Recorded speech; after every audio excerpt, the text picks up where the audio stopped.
चिंतन प्रवचन क्रमांक 76 ज्ञानमहात्म्य. ज्ञानाचे महात्म्य फार थोर आहे. ज्ञानी म्हणजे काय हे आपण प्रवचन क्रमांक 75 मध्ये जाणून घेतले आहे. शक्तीपेक्षा युक्ती श्रेष्ठ असते असे म्हटले जाते. शक्ती तर हवीच, परंतु ती युक्तीने वापरली पाहिजे. म्हणजे ज्ञानयोगाने कर्मयोग आणि भक्तियोग आपोआप सहजच साध्य होतो. जे नेमके ज्ञान असायला पाहिजे असे ज्ञान, जे जसे कर्म करायला पाहिजे असे कर्म आणि हे ज्या भावनेने करायला पाहिजे अशी भक्ती साध्य होणे महत्त्वाचे आहे. तरच आपल्या जीवनाचा साक्षीत्वाने सृष्टीलीला प्रभूसाठी अनुभवणे हा एकमेव हेतू कैवल्यानंदात साध्य होतो. महाभारत युद्धाच्या वेळी दुर्योधन आणि अर्जुन हे दोघेही श्रीकृष्णाकडे युद्धासाठी मदत मागायला गेले. श्रीकृष्णाने त्याची मदत 2 प्रकारे विभागली. त्याचे एक अक्षौणी सैन्य आणि त्याचे एक अक्षौणी सैन्य आणि 2 निशस्त्र युद्धात प्रत्यक्ष सहभाग न घेणारा असा तो स्वतः. दुर्योधनाने शक्ती म्हणजे श्रीकृष्णाकडे सैन्य मागून घेतले. अर्जुनाने युक्ती म्हणजे निशस्त्र युद्धाचा प्रत्यक्ष सहभाग न घेणारा असा श्रीकृष्ण आनंदाने स्वीकारला. कौरव पराक्रमाने काही कमी नव्हते. त्यांच्याकडे पांडवांपेक्षा 2 अक्षौणी सैन्य जास्त होते, परंतु युद्धाचे डावपेच आखण्यात, युक्ती वापरण्यात ते कमी पडले. पांडवांकडे 2 अक्षौणी सैन्य कमी असूनही श्रीकृष्णाच्या डावपेचामुळे, युक्तीमुळे ते युद्ध जिंकले. हिटलर सेनापतीला युद्धाची आखणी करून द्यायचा आणि मग भर रणांगणावर त्याच्या तंबूत तो आरामात गणिते सोडवत बसायचा. गणिते सोडवणे हा त्याचा विरंगुळा होता. तो सर्व लढाया जिंकत पुढे पुढे जात होता, परंतु तो वॉटरलूची महत्त्वाची लढाई हरला, कारण त्याच्या सेनापतीने चढाई करण्यासाठी त्याला हिटलरने आखून दिलेल्या वेळेपेक्षा काही मिनिटे उशिरा चढाई केली. युक्तीचे नुसते ज्ञान असून उपयोग नाही, ते समयोचित वापरण्याचे कौशल्यही पाहिजे.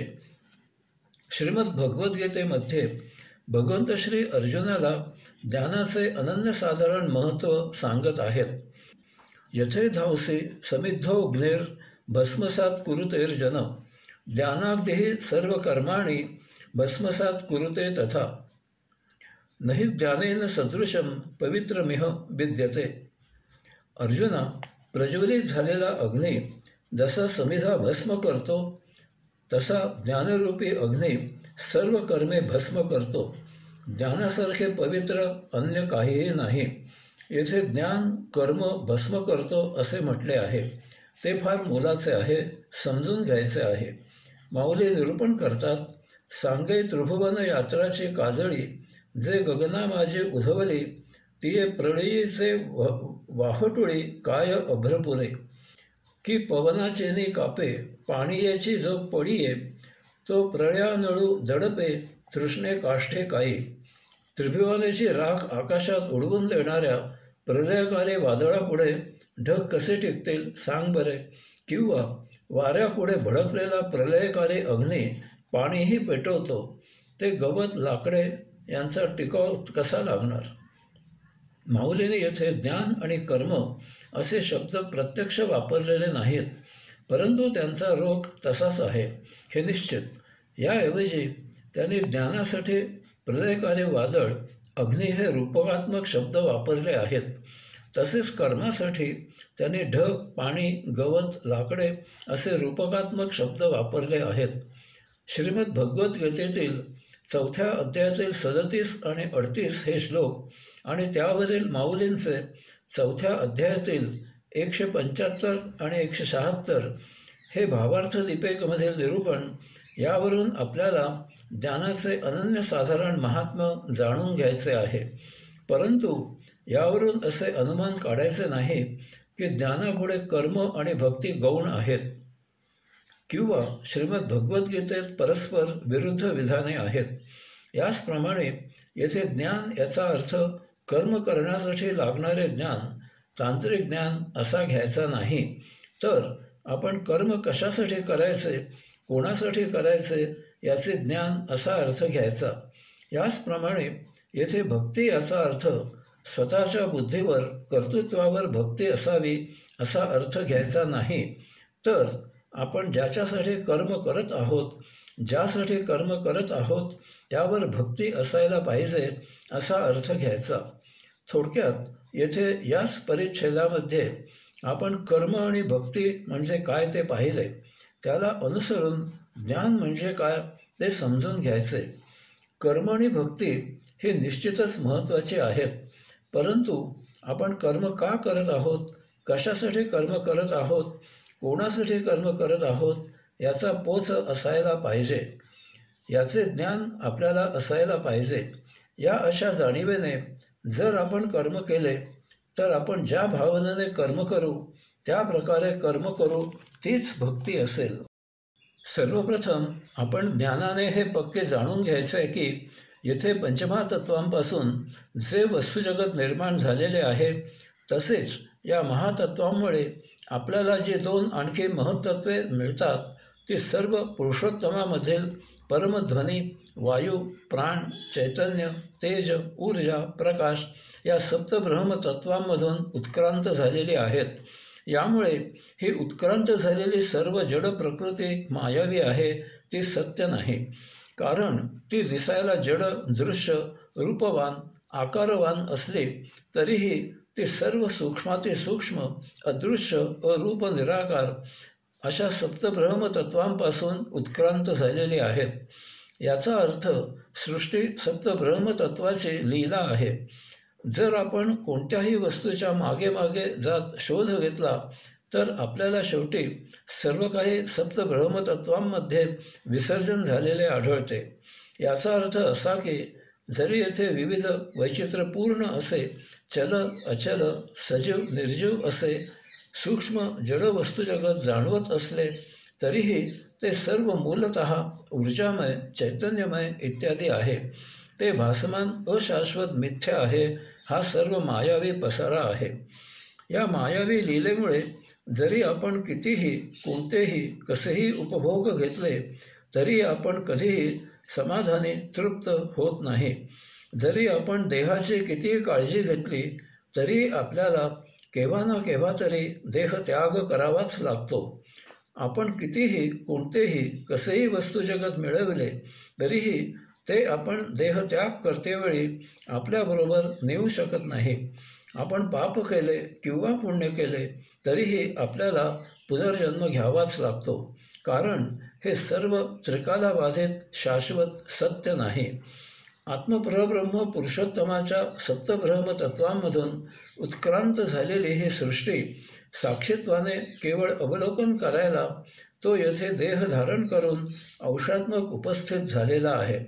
स्वतःचे स्वतंत्र अस्तित्व टिकावे म्हणून त्याने देह धारण केलेला आहे. तो अंशात्मक आत्मपरब्रह्म म्हणजे जीवात्मा निर्माण करणारा, देह धारण करणारा, देहामध्ये वस्ती करणारा अंशात्मा आपण स्वतः आहोत. या आणि अशा आध्यात्मिक सत्य शाश्वत ज्ञानमय पार्श्वभूमीवर आपण प्रत्येक गोष्ट जाणून घ्यायची, म्हणजे आपल्याकडून प्रत्येक गोष्ट ज्या प्रकारे वापरायला पाहिजे त्या प्रकारे वापरली जाते. म्हणजेच आपल्याकडून कर्मयोगाने सहजच आचरण होते आणि शिवाय आपल्या कर्मयोगाचा उपयोग फक्त आपल्यापुरताच सीमित राहत नाही, तो समाजाच्या उपयोगी होतो. अशा प्रकारे ज्ञानयोग आणि कर्मयोग यांचे जसे पाहिजे तसे आचरण सुरू झाले की तेथे भक्तियोग सहजच उपस्थित होतो. याचा उपयोग विशेष प्रकारे आहे. या योगे आपले कर्म कसल्याही दबावाखाली न होता ते प्रेमाने, वात्सल्याने, आदराने होते. यामुळे कर्म करताना आपण जसे मोठ्या संतोषाने ते करत असतो, त्याचबरोबर त्याचा विनियोग ज्यांच्यासाठी केला जातो तेही मोठ्या संतोषाने त्याचा आस्वाद घेतात. येथे सर्वांना समाधान मिळते. आता आपण ज्ञानयोगाचे कर्मयोग आणि भक्तियोग यासाठी असलेली विशेष वैशिष्ट्ये जाणून घेऊ. 1. नैसर्गिकपणे नियतीने उपलब्ध करून दिलेले कर्म कोणते ते आपल्या आध्यात्मिक ज्ञानाने समजते. प्राप्त परिस्थितीनुसार आपण कधी अपेक्षाही केलेली नसते, आपल्या ध्यानीमनीही नसते आणि आपल्यासमोर एखादे कर्म नैसर्गिकपणे नियतीकडून उपलब्ध होते. मी एका खेडेगावामधून आलेला मुलगा आहे. SSC तेथेच झालेला आहे.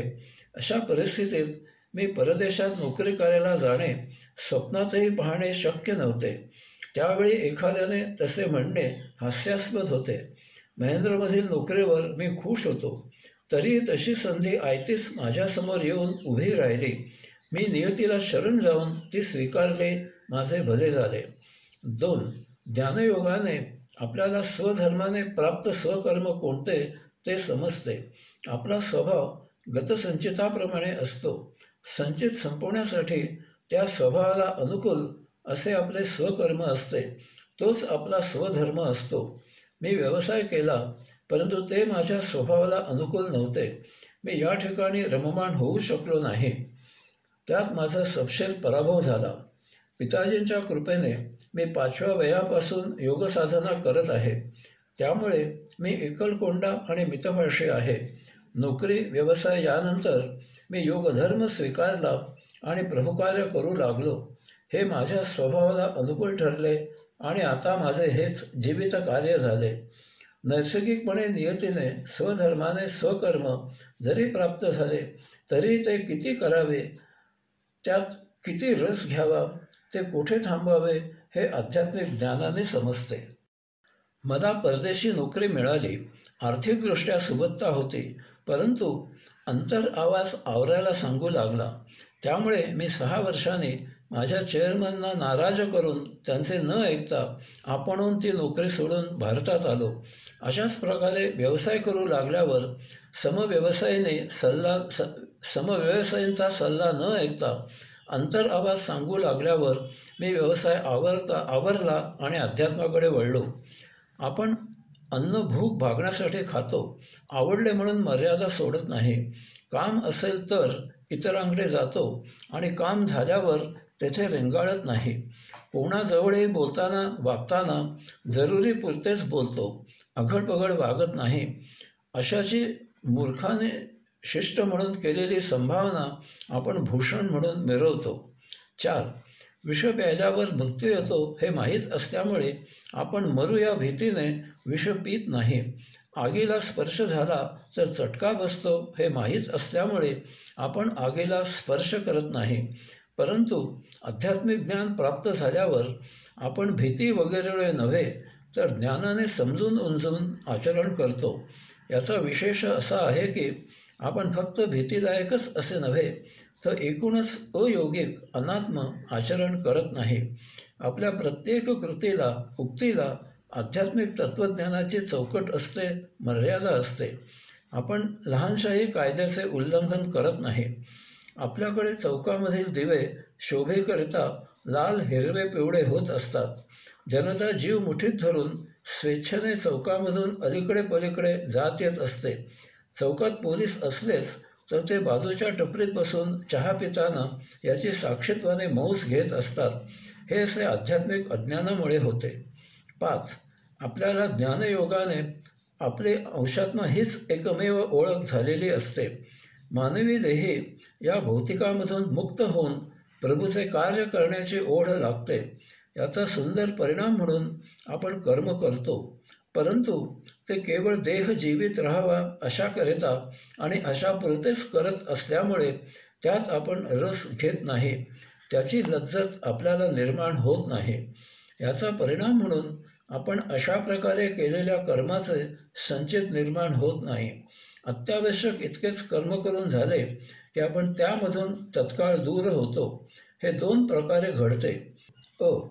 देह जीवित ठेवणे आणि कौटुंबिक जबाबदारी असा कर्म करण्याचा मर्यादित उद्देश साध्य झाला की त्या कर्माबद्दल आपल्याला काहीच आकर्षण उरत नाही. तेथून आपण सहजच दूर होतो. कमीत कमी वेळेत योग्य ते कर्म करून जास्तीत जास्त वेळ साधना उपासना करून मुक्त होण्यामध्ये आपल्याला रस असतो. यामुळे कर्म करून झाल्यावर त्वरित साधना उपासना करायला आपण कर्मामधून दूर होतो. 6. ज्ञानयोगाने अनावश्यक कर्म कोणते, आवश्यक कर्म कोणते त्याज्य कर्म कोणते याची जाण, याचा पोच आपल्याला येतो. याचा सुंदर परिणाम म्हणून भक्तियोगाने जे कर्म करावे ते नेटके, प्रामाणिकपणे, सचोटीने, विवेकाने केले जाते. यात सात्विक समाधान असते. अशा कर्मयोगामुळे आपला कुटुंब, समाज यांच्याशी सलोखा तयार होतो.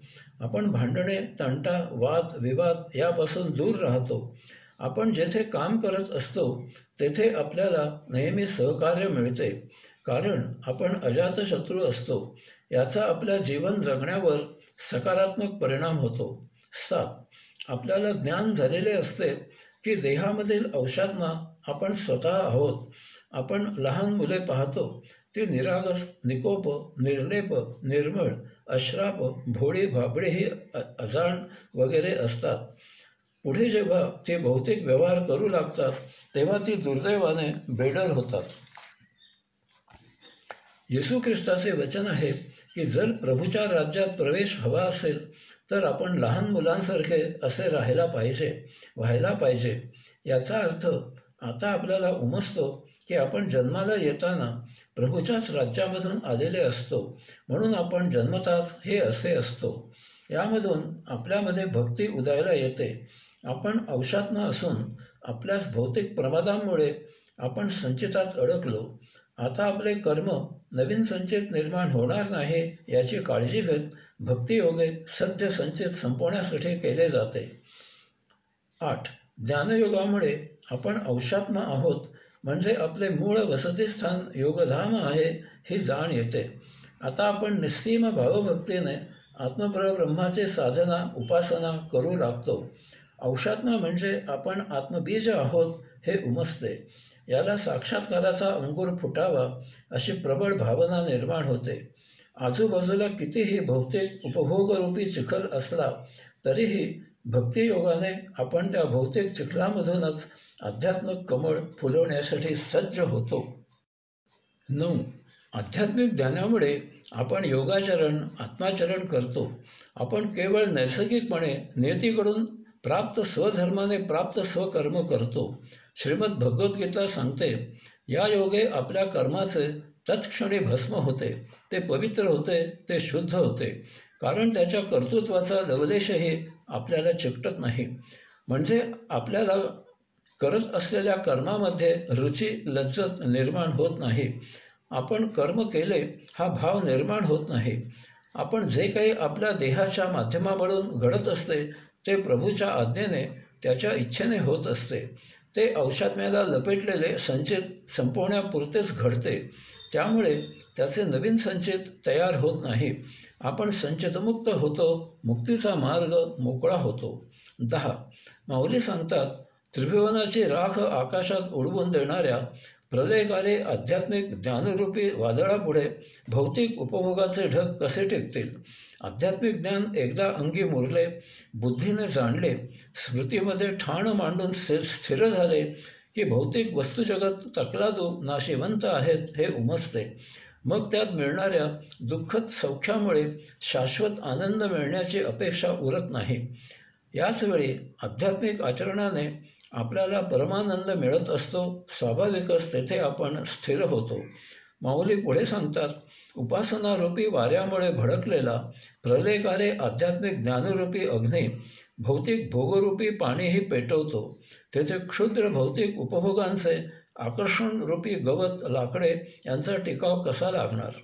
पाण्यामुळे अग्नी विझतो हे सत्य आहे, परंतु तोच अग्नी जर जास्त प्रभावी असेल तर तो पाणी शुद्ध पवित्र करतो. म्हणजे त्याच पाण्यामधील जड अशुद्ध जाळून त्याचे भस्म करतो. उर्वरित पवित्र पाण्याची वाफ करतो आणि त्याला आत्मयात्रेला मार्गस्थ करतो.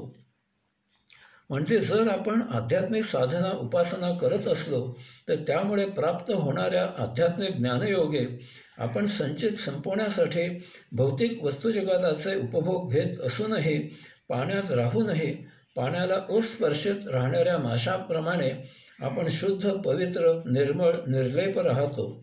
भौतिक संचित संपवण्यासाठी आपण अपरिहार्यतेने, नाईलाजाने भौतिक वस्तुजगाचे उपभोग घेतो, परंतु आपण त्यापासून अस्पर्शित राहतो. असा उपभोग घेऊन झाला की तो विषय आपल्यासाठी तेथेच समाप्त होतो. असे उपभोग केव्हा घेतले ते आपल्याला हे समजत नाही. इतके आपण त्यापासून पूर्ण अलिप्त राहतो. यामुळे त्याचे संचित साचत नाही. 11. आता आपण जेव्हा धारणेवर ध्यान लावतो तेव्हा भक्तियोगामुळे तेथे आपण अल्पावधीतच एकचित्त होतो. तेथे देहभाव गळून जातो आणि अशा देहातील अवस्थेत आपल्याला स्वदर्शन आत्मदर्शन होते. आपल्याला स्वस्वरूपावस्था प्राप्त होते. आपण साक्षात्कारी होतो. या दर्शनाने आपली भक्ती दृढ होते. आता कर्मयोग करून झाला की तत्काळ ध्यानस्थ होऊन स्वाध्याय करणे हाच आपल्याला छंद लागतो. यथाकाळी आपली आत्मयात्रा मार्गस्थ होते. आपण मुक्त होतो. अशा प्रकारे हे अनन्यसाधारण ज्ञानमहात्म्य आहे. या योगे ज्ञानाचे आगळे महत्त्व जाणून या जन्माचा मुक्त होण्यासाठी सदुपयोग करावा.